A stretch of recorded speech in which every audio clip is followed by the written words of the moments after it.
Assalamualaikum warahmatullahi wabarakatuh. Baiklah, saya Vigo Dwi Putra akan menampilkan hasil presentasi saya tentang judul pentingnya nasionalisme dalam di Indonesia. Keberadaan nasionalisme di Indonesia semakin hari semakin memudar. Hal ini sangat memprihatinkan mengingat bahwa dalam mencapai kemerdekaan oleh para pahlawan di masa lampau tidaklah mudah. Sebagai warga negara Indonesia, hendaknya kita harus mampu memaknai makna nasionalisme sesungguhnya. Karena pada era globalisasi saat ini harus mampu menjaga keutuhan bangsa dan negara dari generasi perkembangan zaman dan teknologi. Tentunya masih segar diingatan kita bahwa beberapa tahun belakangan ini terjadi banyak konflik akibat kurangnya rasa nasionalisme, seperti berbagai budaya Indonesia yang diklaim oleh Malaysia antara lain Klen Rendang, Ponorogo, Keris, lagu Rasa Sayange. Hal tersebut menunjukkan betapa lemahnya nasionalisme Indonesia hingga kurang mengenai dan melestarikan budaya Indonesia. Pada masa ini kita dapat melihat bahwa ini mendalam dari masalah yang hendak dijawab dengan nasionalisme di Indonesia adalah masalah keutuhan dan kemerdekaan bangsa. Dan persoalan semacam itu tidak akan pernah selesai bahkan dengan telah diproklamasikan kemerdekaan bangsa Indonesia sekalipun. Sebab persoalan ketuhanan dan kemerdekaan bangsa itu sendiri sifatnya dinamis, berkembang sesuai dengan perkembangan kehidupan bangsa itu sendiri.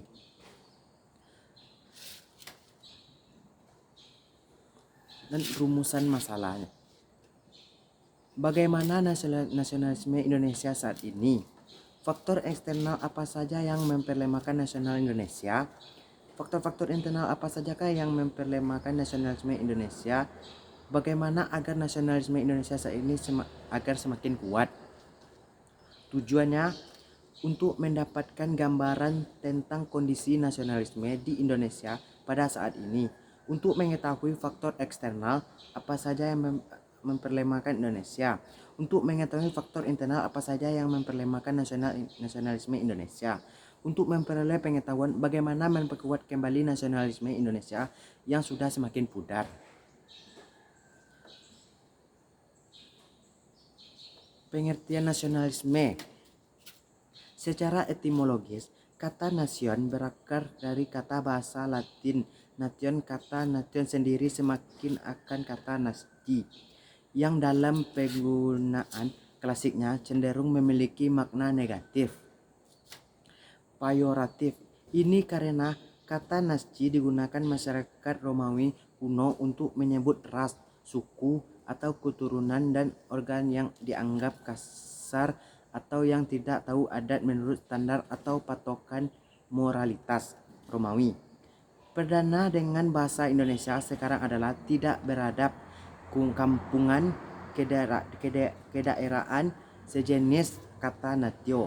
Dari bahasa Latin ini kemudian diadopsi oleh bahasa-bahasa turunan Latin seperti Prancis yang menerjemahkan sebagai nation, yang artinya bangsa atau tanah air.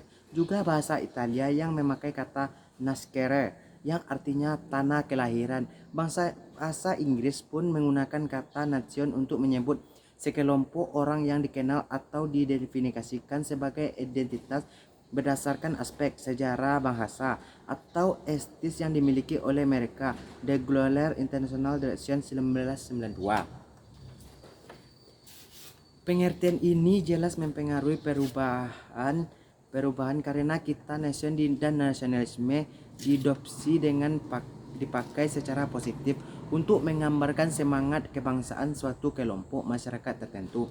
Di bawah pengaruh semangat pencerahan Mente, kata nasionalisme tidak lagi bermakna negatif atau peyoratif seperti digunakan dalam masyarakat Romawi kuno. Sejak abad pecahan, zaman pemecahan atau zaman Fajar Budi berlangsung selama abad 17 sampai abad 18. Kata ini dimulai dipakai secara positif untuk menunjukkan kesatuan, keturunan, dan kedaulatan politik dari suatu bangsa.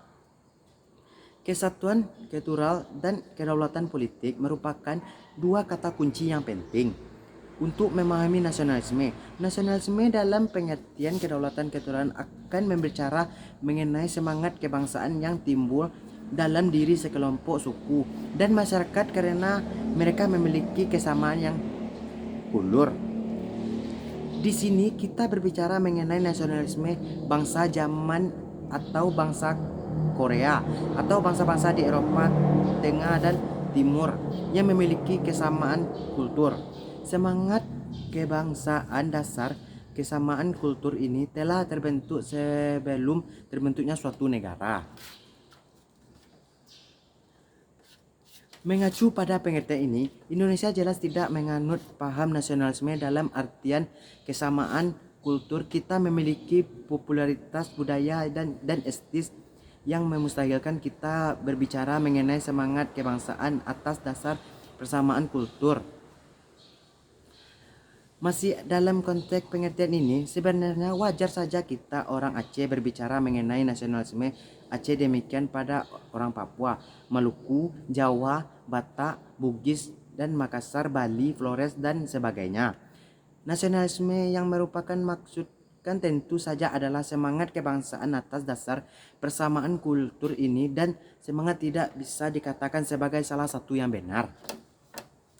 Pengertian kedua adalah nasionalisme dalam arti kedaulatan politik. Berdasarkan pengertian ini, suatu kelompok masyarakat yang menentukan sikap politik mereka atas memperjuangkan terbentuknya sebuah negara yang independen. Itu berarti baik kelompok masyarakat yang memiliki kesamaan kultur maupun yang multikultur dapat memiliki nasionalisme dalam artian kedaulatan politik ini. Menurut pengertian ini, Indonesia termasuk yang memiliki nasionalisme dalam arti kedaulatan politik. Demikian pula halnya dengan negara-negara yang memiliki keagamaan kultur. Nasionalisme adalah kalimat politik yang membuat suatu bangsa dan dengan perkembangan zaman. Nasionalisme pada awal kelahiran dan diartikan sebagai paham atau ajaran yang menuntut penganutnya untuk menyerahkan kesetiaan tertinggi kepada negara kebangsaan. Nasionalisme terdiri atas dua unsur, yaitu kondisi atau kondisi-kondisi objektif tertentu dan unsur emosi yang bersifat subjektif. Bangsa, agama, tradisi, dan sejarah serta letak geografis adalah kondisi-kondisi objektif yang mungkin mendorong lahirnya nasionalisme. Sedang unsur subjektif nasionalisme adalah kehendak dan tujuan untuk membentuk negara.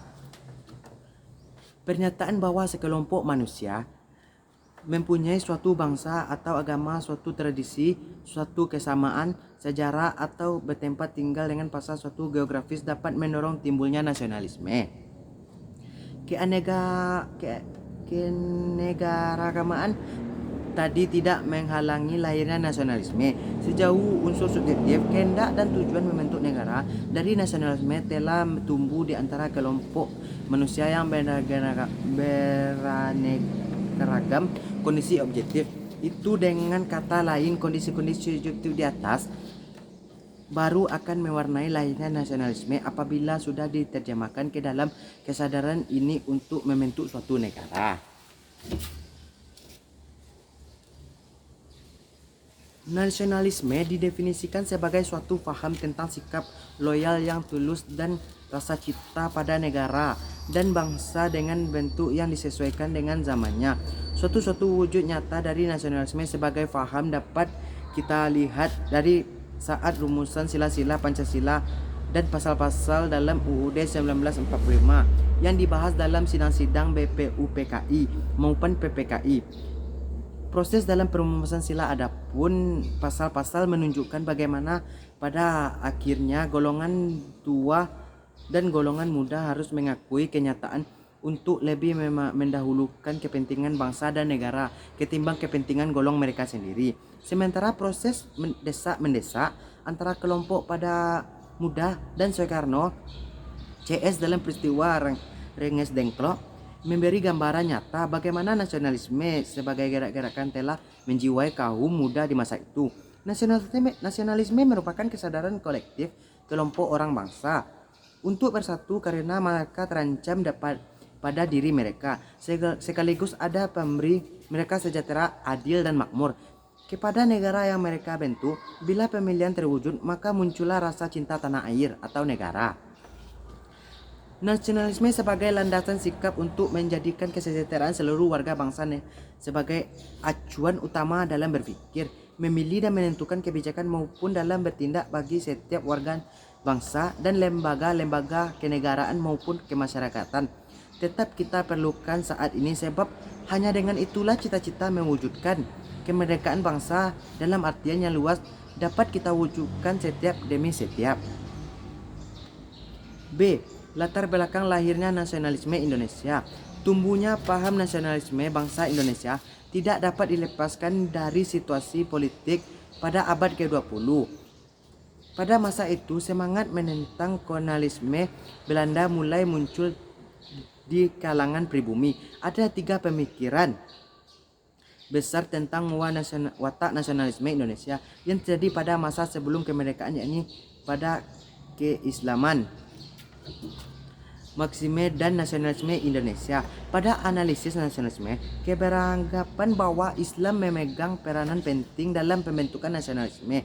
Sebagaimana di Indonesia, menurut seseorang pengamat nasionalisme geografi MC Turman Kahim, bahwa Islam bukan saja merupakan mata rantai yang mengikat tali persatuan, melainkan juga merupakan simbol persamaan nasib, menentang penjajahan asing dan penindasan yang berasal dari agama lain.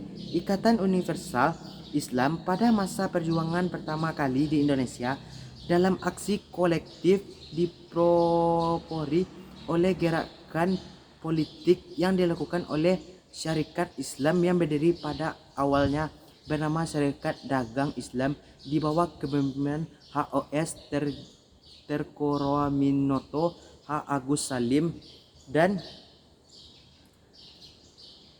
Abdoel Mores telah menjadi organisasi politik pemula yang menjalankan program politik nasionalisme dengan mendapat dukungan dan semua lapisan masyarakat. C. Unsur-unsur identitas nasionalisme. A. Suku bangsa. Suku bangsa pada dasarnya merupakan golongan sosial yang khusus dan bersifat aktif pada sejak aktif, yang sama golongannya umur dan jenis kelamin. Di Indonesia terdapat banyak sekali suku bangsa dan kelompok etnis dan tidak kurang dari 300 dialek bahasa. Populasi penduduk Indonesia saat ini diperkirakan mencapai 225 juta.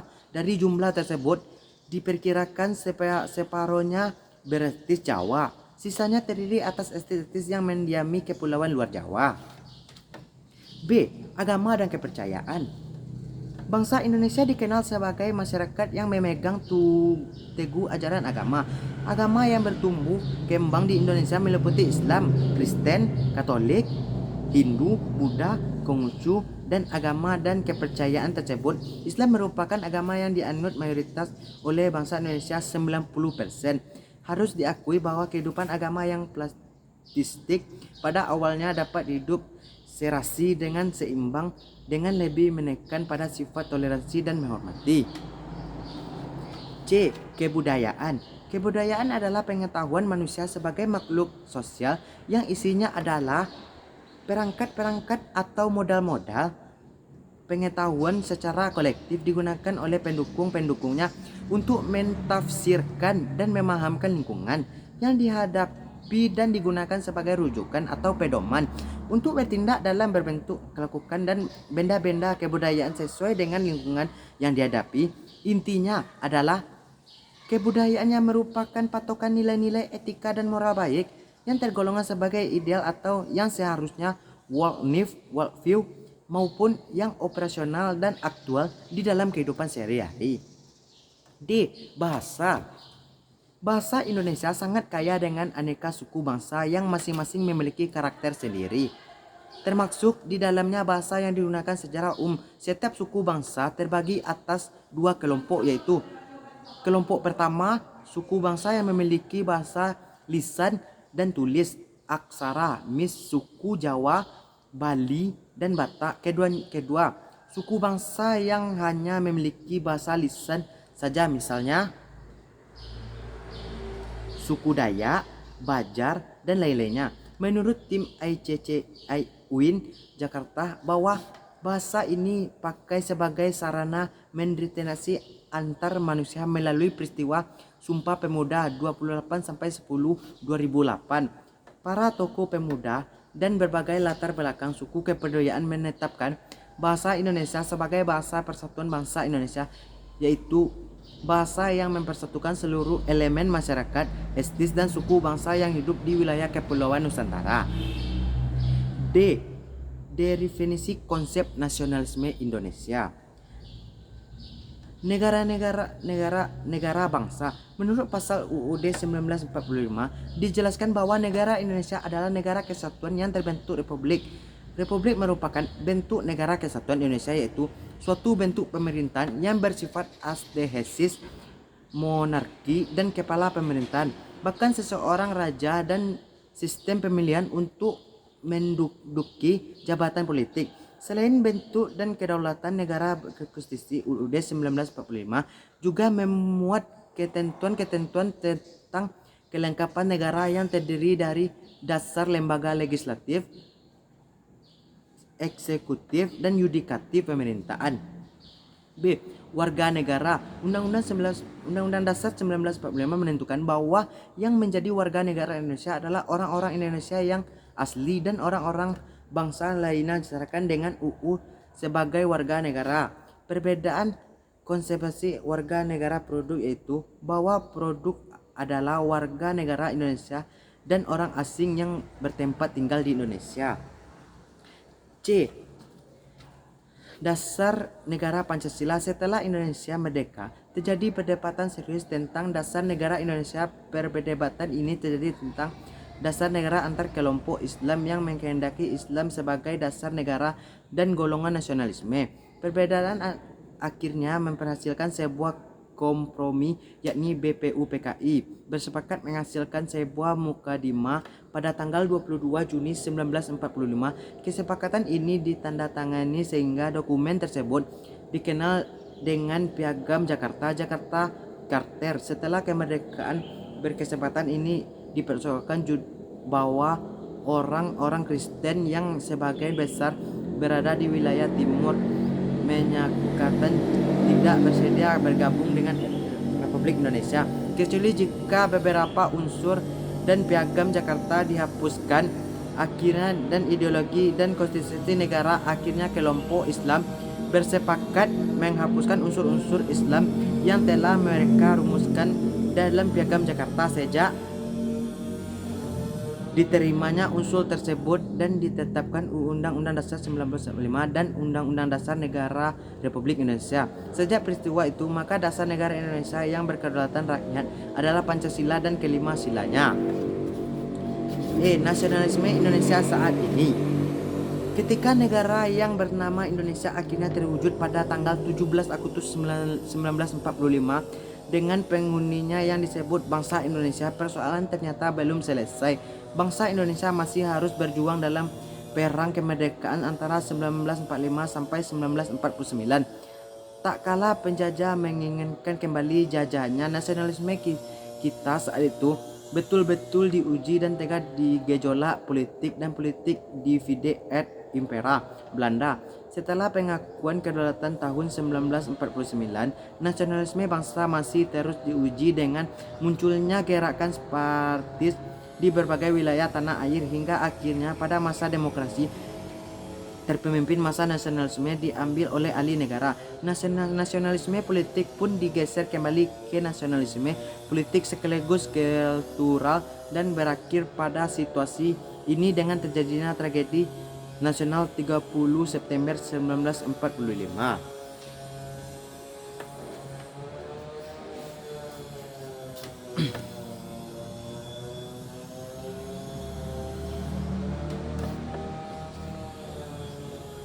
Memperkuat nasionalisme Indonesia.